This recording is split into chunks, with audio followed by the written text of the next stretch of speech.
le top 3 des pires marques françaises. Pour établir ce top, j'ai pris toutes les marques françaises encore en activité et j'ai fait un top 3 des pires. Pour classer ces marques, on va évidemment parler d'esthétisme, mais on va également prendre en compte la fiabilité parce que depuis quelques années, on n'est franchement pas gâté en France et on est obligé de le prendre en considération. En troisième position, j'ai mis la marque Peugeot. Très sincèrement, ça me fait mal au cœur de mettre Peugeot en top 3 des pires marques françaises, mais aujourd'hui, il me laisse plus le choix. J'aurais fait ce top 15 ans en arrière, franchement, je pense que j'aurais mis Peugeot en top 1 des meilleures marques françaises, mais là, je suis obligé de le mettre parmi les pires parce que depuis 2010, la mécanique chez Peugeot, ça ne va pas du tout. Entre les moteurs VTI, les moteurs PureTech, les moteurs 1,5 litre Blue HDI maintenant, très sincèrement, c'est catastrophique.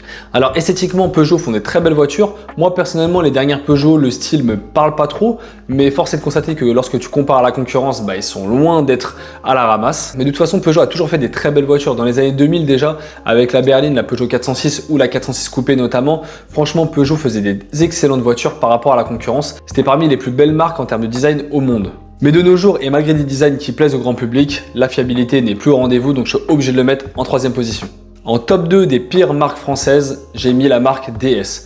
Alors DS est depuis peu une marque indépendante du groupe Citroën et la raison pour laquelle je la mets en top 2, c'est que contrairement à Peugeot qui a une histoire, qui a fait des belles voitures et des voitures ultra fiables par le passé, DS est devenue une marque indépendante dans le pire moment mécanique du groupe PSA. DS ne s'est équipé que des moteurs PureTech et Blue HDI, c'est acheté à la poubelle. L'esthétique de DS passe encore, ils font pas mal d'efforts, même si moi personnellement j'en suis pas du tout fan, mais je sais qu'il y a un gros marché de DS, mais mécaniquement c'est catastrophique. Donc je suis obligé de les mettre en deuxième position des pires marques françaises. Et en première position des pires marques françaises, j'avais pas d'autre choix que mettre Citroën. Je mets Citroën pour deux raisons.